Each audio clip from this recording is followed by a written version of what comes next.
오늘 보실 말씀은 우리 마태복음 5장 9절입니다. 마태복음 5장 9절.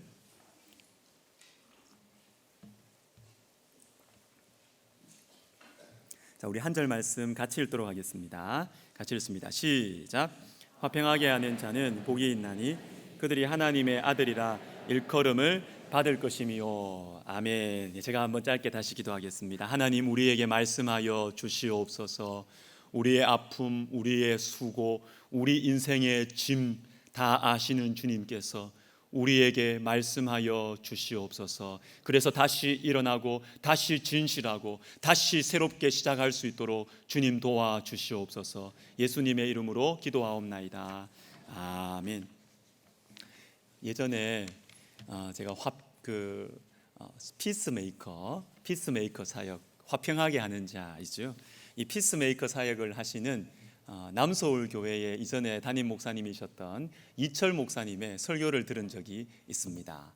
그 설교 중에 제가 충격적인 사실을 하나 알게 되었는데, 그것은 우리나라의 분쟁 조정 비용이 우리나라 한 해 예산과 비슷하다라는 말을 들었습니다. 지금은 잘 모르겠지만 그 당시에 그러셨던 것 같아요. 분쟁 조정 비용이 무엇이냐 하면 쉽게 말해서 싸우고 재판하는 데 드는 비용, 이 돈이 우리나라의 한 해 살림살이하고 비슷하다. 여러분, 충격이었습니다. 싸우는 거 푸는데 너무 많은 에너지를 쓰고 있는 것이 아닌가? 한 해 예산을 다 쓰고 있으니까. 여러분, 저와 여러분은 어떻습니까? 싸우고 이렇게 하는데 너무 많은 에너지와 시간을 들이고 있는 것은 아닙니까? 그러나 우리의 현실이 그렇습니다. 우리는 찢겨진 시대를 살아가고 있습니다.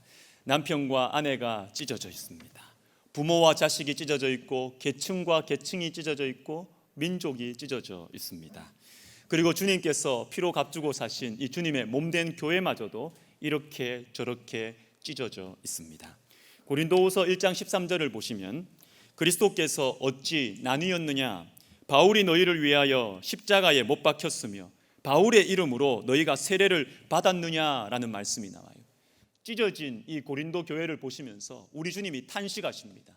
그리스도가 어찌하여 나뉘었느냐, 나뉘어졌구나 이렇게 말씀하시는 것이 아니라, 그리스도가 어찌 나뉘어졌느냐, 바울이 너희를 위하여 십자가에 못 박혔느냐, 너희가 바울의 이름으로 세례를 받았느냐, 질문을 연속해서 던지는 이 반어법을 구상하시면서 매우 구체적으로 강하게 왜 이렇게 그리스도가 찢어진 것처럼 교회가 싸우고 교회가 찢어졌느냐라고 탄식하시는 주님의 말씀. 여러분, 찢어지는 것은요, 하나님의 뜻도 아니고 하나님께 속한 것도 아닙니다. 우리가 계속해서 보고 있는 이 산상설교, 마태복음 5장, 6장, 7장 바로 앞에 나오는 마태복음 4장 1절에는 마귀가 나와요. 마귀가 나옵니다.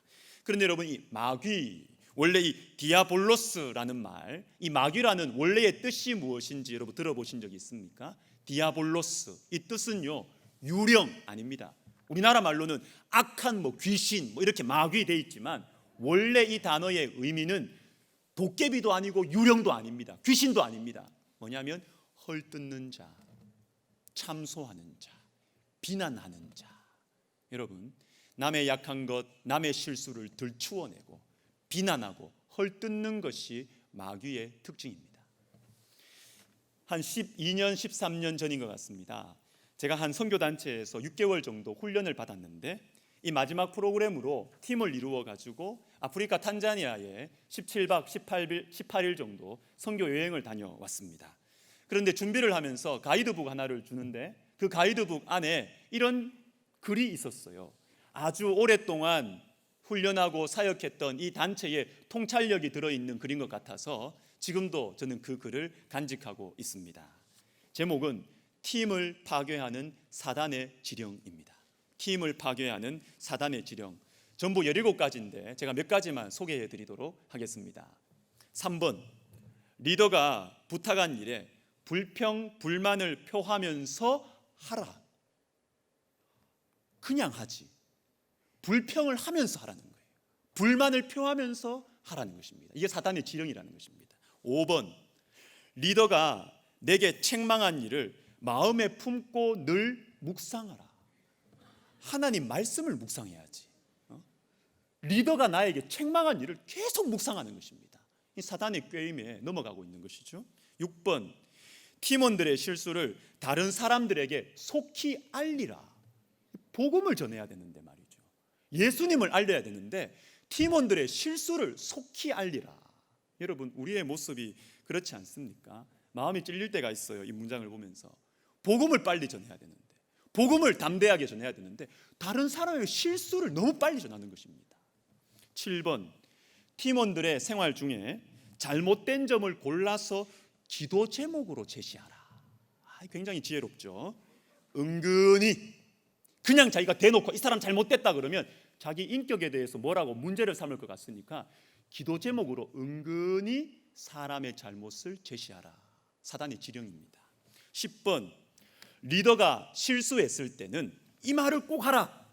그래, 내가 뭘 했습니까? 이 말을 꼭 하라는 것입니다. 이미 지난 일인데 앞으로 세워갈 걸 생각을 해야지 꼭 이 말을 하라는 거예요. 내가 뭐라고 했습니까? 여러분, 왜 그 말 할까요? 내가 당신보다 낫다는 거죠. 내가 다 예상하고 있던 일 아니냐. 내가 리더인 당신보다 훨씬 탁월하다는 것을 인정을 하라는 것입니다. 리더 당신이. 내가 뭐라고 그랬습니까? 여러분, 사단의 지령입니다. 우리 주님께서는 화평하게 하시는 분이세요. 에베소서 2장 14절을 읽어드리면 그는 우리의 화평이신지라 둘로 하나를 만드사 원수된 것 곧 중간에 막힌 담을 자기 육체로 허시고. 여러분, 우리 주님은 우리의 화평이십니다.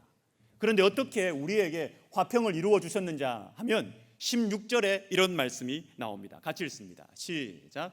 또 십자가로 이 둘을 한 몸으로 하나님과 화목하게 하려 하심이라. 아멘. 여기에 나오는 한 몸은 이 둘은요, 그 당시 절대로 하나가 될 수 없을 거라고 서로가 생각했던 이방인과 유대인을 말합니다.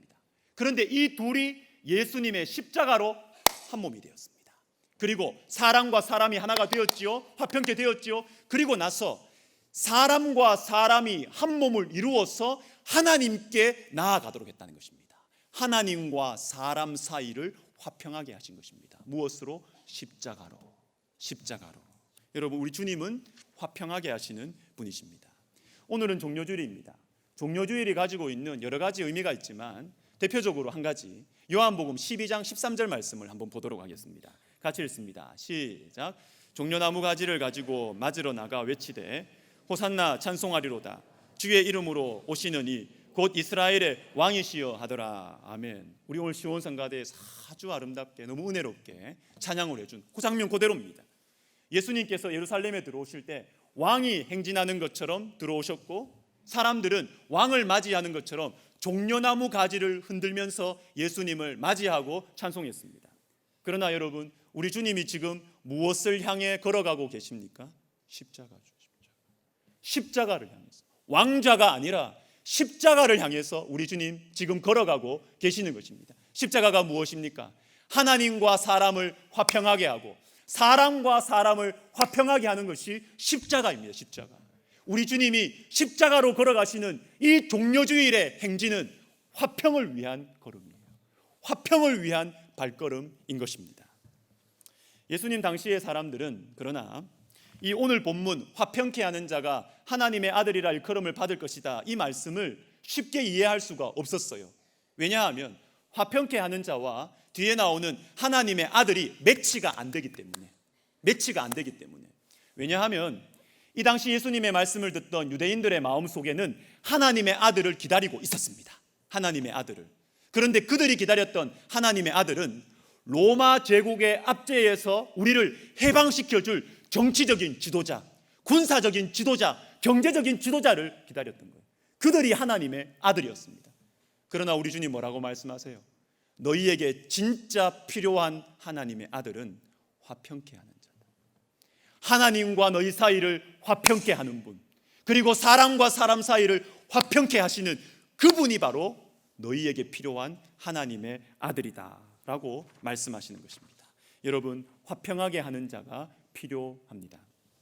저는 목회자의 삶을 살아가면서 짧지만 목회 현장 가운데 이런 것을 드문드문 느낄 때가 있습니다.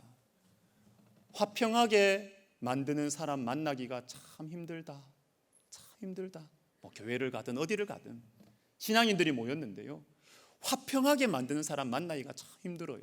그 대신 똑똑한 사람들은 어디에도 있더라고요. 다 있어요. 다 똑똑한 사람들은 어디에도 있어요. 만나기 쉽습니다. 그러나 화평하게 만드는 사람 만나는 건 참으로 어려운 일이었습니다. 여러분, 옳고 그름에 대해서 이거는 비성경적이다, 이건 잘못됐다, 이렇게 말하는 사람들은 어디에도 있어요.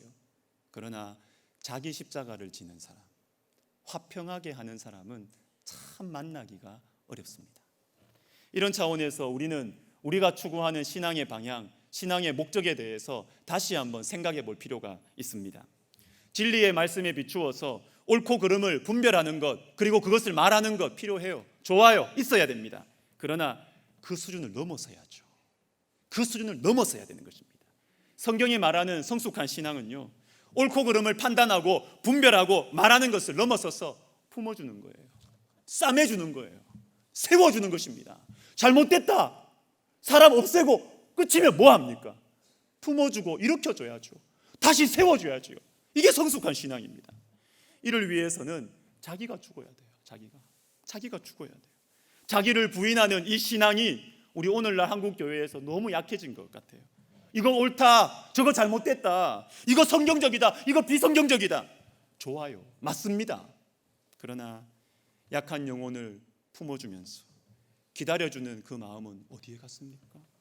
나와 맞지 않는 영혼, 심지어는 내 마음을 너무 힘들게 하는 영혼을 위해서 내 자존심을 꺾으며 기도하는 너무나 아름다웠고 존귀하고 능력 있었던 우리 할아버지, 할머니, 우리 어머니들의 그 신앙은 어디에 갔습니까? 어디에? 다 옳고 그르대요. 다 그냥 다 비성경적이고 성경적이고 여기에 집중되어 있는 것입니다. 그러니까 교회에 힘이 없어요. 교회에 능력이 없어요.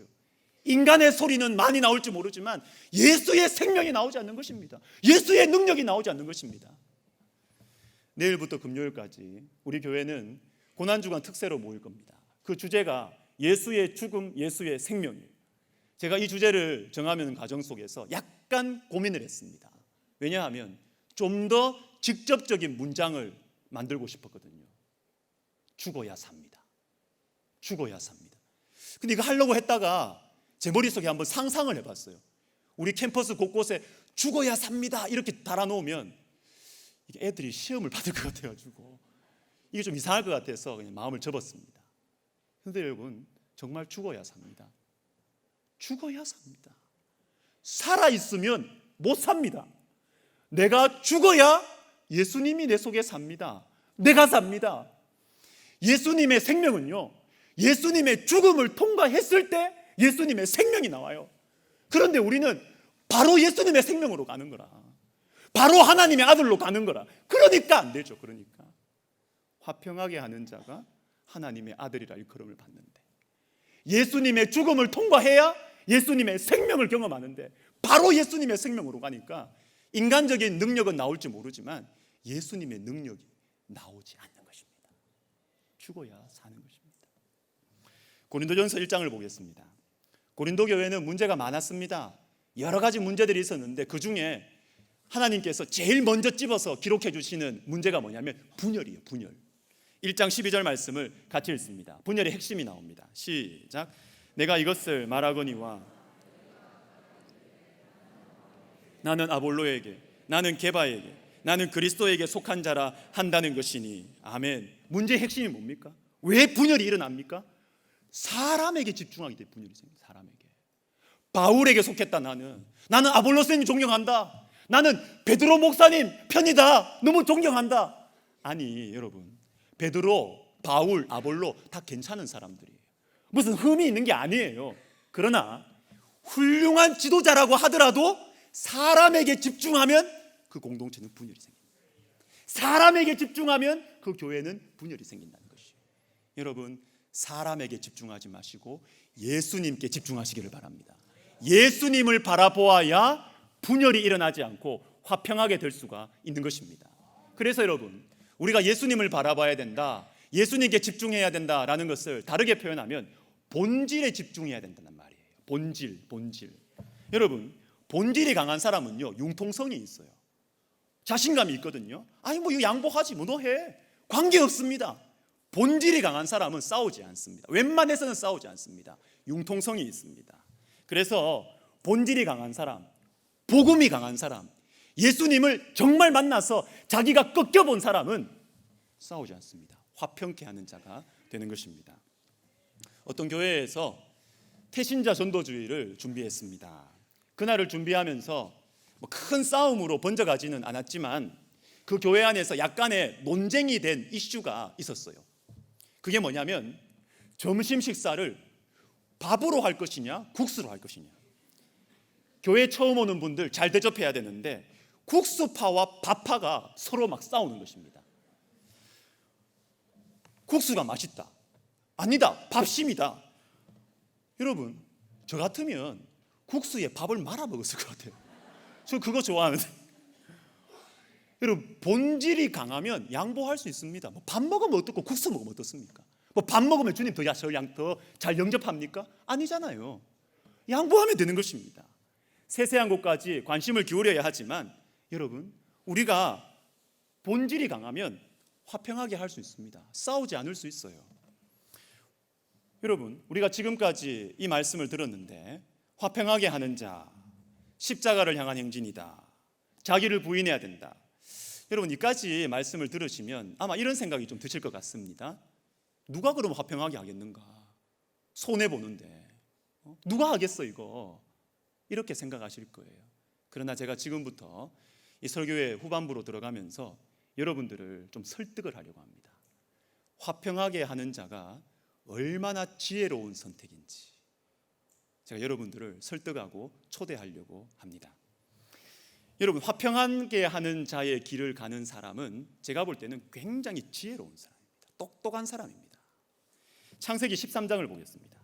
아브라함의 목자들과 롯의 목자들이 서로 다툽니다. 싸웁니다. 화평이 깨지려고 합니다. 이때 아브라함이 다투지 말자 이렇게 하면서 롯에게 먼저 선택권을 줍니다. 네 원하는 땅 먼저 가죠.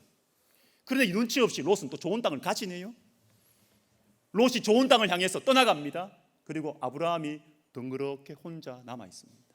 이때 무슨 일이 생깁니까? 14절과 18절을 같이 읽습니다. 시작. 롯이 아브라함을 떠난 후에 여호와께서 아브라함에게 이르시되 너는 눈을 들어 너 있는 곳에서 북쪽과 남쪽 그리고 동쪽과 서쪽을 바라보라. 이에 아브라함이 장막을 옮겨 헤브론에 있는 마므레 상수리 숲에 이르러 거주하며 거기서 여호와를 위하여 제단을 쌓았더라. 아멘. 무슨 일이 일어났습니까? 아브라함이 제단을 쌓습니다. 처음 쌓은 거예요. 하나님께 예배를 드렸다는 것입니다. 하나님 경배합니다. 하나님 감사합니다. 왜요? 넓은 땅 받아서? 아닙니다. 그게 아닙니다. 롯이 떠난 후에 하나님이 찾아오셨습니다. 하나님이 찾아오신 것입니다. 여러분, 화평하게 하는 자에게 우리 하나님이 찾아오십니다. 내 것을 놓고 포기하면, 그리고 그렇게 해서 화평을 이루면 하나님을 가지게 되는 것입니다. 하나님을 가지게 되는 것입니다. 여러분, 우리가 살아가면서 이런 분들 가끔씩 만납니다. 본질이 굉장히 강하셔가지고 웬만한 것은 허허 하면서 양보하시는 분들이 있어요. 그릇이 넓은 분들이죠. 저는 그분들을 보면 이런 생각이 듭니다. 참 너그러우시구나라는 생각이 들지만 또 하나의 생각이 더 들어요. 저분 참 지혜롭구나. 저분 참 똑똑하구나. 왜냐하면 하나님이 누구 편을 들어주는지 아는 분이에요. 하나님께서 어떻게 일하시는지를 알기 때문에 그렇습니다. 하나님을 가지려고 작은 것 놓는 것입니다. 여러분, 우리가 화평한 자가 되면 하나님을 가질 수가 있는 것입니다. 여러분, 야고보서 3장 마지막 부분을 우리 한번 보겠습니다. 야고보서 3장 마지막 부분에는 하늘에 속한 지혜와 땅에 속한 지혜, 두 종류의 지혜가 대조를 이루고 있는데, 먼저 땅에 속한 지혜를 보면 이렇습니다. 14절부터 16절을 읽어드립니다. 그러나 너희 마음속에 독한 시기와 다툼이 있으면 자랑하지 말라. 이러한 지혜는 위로부터 내려온 것이 아니요 땅 위의 것이요 정욕의 것이요 귀신의 것이니 시기와 다툼이 있는 곳에는 혼란과 모든 악한 일이 있습니다. 아멘. 땅에 속한 지혜가 있습니다. 그런데 그 특징이 무엇입니까? 반복되는 게 있죠. 시기와 다툼, 시기와 다툼, 그리고 정욕, 자랑. 쉽게 말하면 땅에 속한 지혜는요, 안 지는 겁니다. 안 져요. 세상 물정 잘 알고요, 성격이 좀 있어가지고 절대로 안 져요. 절대로 안 져요. 내 정욕의 것이다, 내 욕심을 채우는 것이죠. 내 욕심을 채우기 위해서 안 져요. 안 지는 지혜. 이것이 땅에 속한 지혜입니다. 그런데 반대로 하늘에 속한 지혜는 어떤 특징을 가지고 있느냐 하면 17절과 18절을 같이 읽습니다. 시작. 오직 위로부터 난 지혜는 첫째 성결하고, 다음에 화평하고 관영하고 양순하며 긍휼과 선한 열매가 가득하고 편견과 거짓이 없나니 의의 열매를 거두르니라. 아멘. 자, 여러분, 반복되는 특징이 있죠. 자, 화평한, 위로부터 난 하늘에 속한 지혜의 반복되는 특징이 뭐냐면 화평이에요. 화평. 하나님과 화평하게 하는 지혜, 사람과 사람 사이를 화평하게 하는 지혜, 이것이 위로부터 난 지혜인데, 화평하고 성결하고 양순하고 관용하며. 그런데 여러분, 이 17절에 나오는 여러 가지 특징을 18절에서는 아예 하나로 묶어버려요. 하나로 요약을 해버립니다. 화평하게 하는 자는 화평을 심어 의의 열매를 거둔다. 하늘에 속한 지혜의 특징은 화평입니다. 화평입니다. 근데 여러분이 18절에 나오는 화평으로 심어 의의 열매를 거둔다, 이 말씀이 놀라운 말씀, 이 약속의 말씀, 이거 붙들어야 됩니다. 약속의 말씀이에요. 여러분, 의가 무엇입니까? 의는 야고보서를 포함해서 성경 전체에서 의가 가지는 포괄적이고 본질적인 의미는 하나님과의 올바른 관계입니다. 올바른 관계. 다시 말해서 죄 때문에 하나님과 원수되었던, 멀어졌던 우리가 예수 그리스도로 말미암아 하나님과 올바른 관계가 된다는 것이죠. 올바른 관계. 여러분, 이것은 법정에서 무죄, 여기서 그치지 않습니다. 이게 아니라 하나님과 내가 관계가, 마음이 확 열리는 것입니다. 친밀해지는 것입니다. 그까지 가는 것입니다. 이게 의예요. 자, 그러면 다시 말씀으로 돌아옵니다.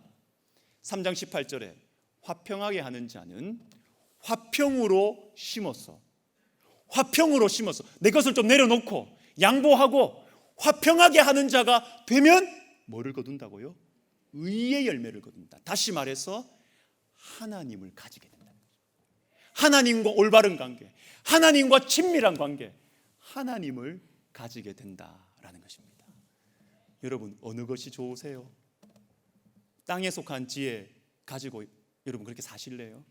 이거 절대로 나 안 진다, 나 저 사람한테 절대로 지기 싫다, 안 지고 차지해 본들, 여러분 그것만 가지게 될 것입니다. 그리고 그것도 얼마 안 갈걸요? 그러나 위로부터 온 지혜, 하늘에 속한 지혜를 가지고 화평을 심으면 의의 열매, 하나님을 차지하게 되는 것입니다. 그래서 부디 우리 모두가 화평케 하는 자가 되어서 하나님을 가지게 되는 이런 복된 은혜가 저와 여러분 가운데 있기를 주님의 이름으로 축원합니다. 아멘. 우리 찬송가 455장 우리 1절 부르시고 같이 기도하도록 하겠습니다.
계속해 주시고 우리 들은 말씀을 생각하면서 같이 한 번만 기도했으면 좋겠습니다.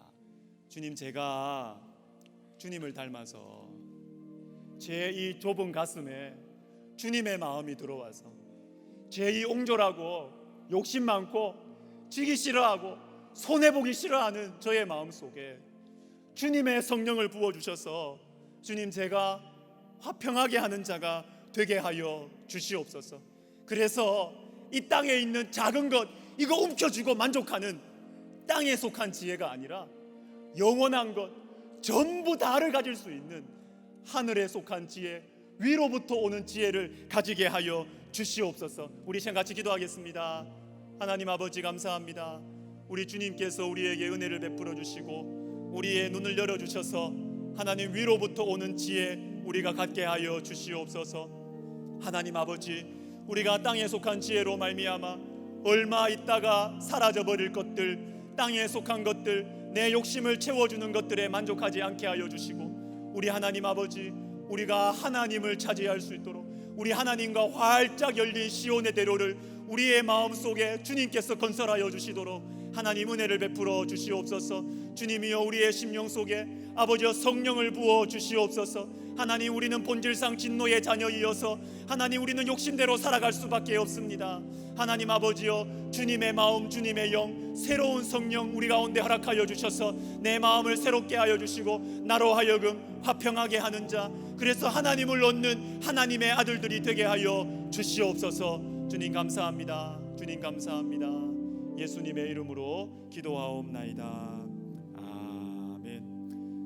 자, 우리 다 같이 일어나셔서 찬송가 455장 3절과 4절 부르시면서 헌금 드리실 텐데, 제가 목회 기도는 제가 하고 축도는 어제 목사 안수를 받으신 우리 김효성 목사님께서 축도해 주시겠습니다.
하나님 아버지, 일용할 양식을 주셔서 감사합니다. 모든 것이 주님의 것임을 고백하며 작은 예물을 대표로 드립니다. 주신 이도 여호와시요 취하신 이도 여호와이심을 믿는 마음으로 이 예물 드리오니 기쁘게 받으시고 주님 홀로 영광 받아주시고 우리의 인생과 우리의 가정과 우리의 자녀와 우리의 부모님들과 우리의 건강을 주님께서 지켜주시옵소서. 사랑이 풍성하신 하나님 아버지, 우리도 주님을 닮아 화평하게 하는 자가 되게 하옵소서. 잠시 있다 사라지는 땅에 속한 지혜가 아니라 영원한 것, 정말로 좋은 것들을 허락해 주시는 위로부터 오는 지혜를 사모하는 마음 우리 심령에 부어 주시옵소서. 그래서 어려운 일, 곤란한 사람이 내 곁에 있을 때 힘들어도 기도하면서 감당하게 하시고, 주님께서 나를 위해 허락하신 문제구나, 나에게 큰 복을 주시기 위해서 내 곁에 두신 사람이구나 라는 영적이고 지혜로운 생각을 하게 하여 주시옵소서. 주님, 고난주간을 보냅니다. 우리에게 허락하신 귀한 시간들, 귀한 기회들 주셔서 감사합니다. 복음을 진지하게 생각하고 나에게 말씀하시는 주님의 세미한 음성을 붙들고 기도하며 보내기를 원하오니 주님, 피곤한 우리의 영혼과 육체를 깨워 주시옵소서. 은혜의 자리에 나오게 하여 주시옵소서. 하나님, 우리에게 문제가 있습니다. 우리의 몸이 지쳐 있습니다. 우리의 마음이 너무 차가워져 있습니다. 이 한 주간 십자가를 향해 가시는 주님 바라보게 하여 주시옵소서. 십자가에 달리신 주님을 사모하게 하여 주시옵소서. 죽음의 권세를 깨고 부활하신 주님을 바라봄으로 말미암아 예수의 죽음, 예수의 생명이 우리를 새롭게 하는 은혜를 허락하여 주시옵소서. 이제는 우리 구주 예수 그리스도의 은혜와 하나님 아버지의 크고 놀라우신 사랑과 성령님의 감화, 감동, 교통, 역사하심이 화평을 위해 담대히 십자가의 길로 걸어가신 예수님을 따라 화평하게 하는 자의 삶을 살기로 결단하고 돌아가는 이 자리에 있는 모든 사랑하는 주님의 백성들 머리 위에 분열된 한국교회와 화평과 하나됨을 위해 힘쓰는 백석 학원과 총회 위에 이제로부터 영원토록 함께 있을지어다. 아멘.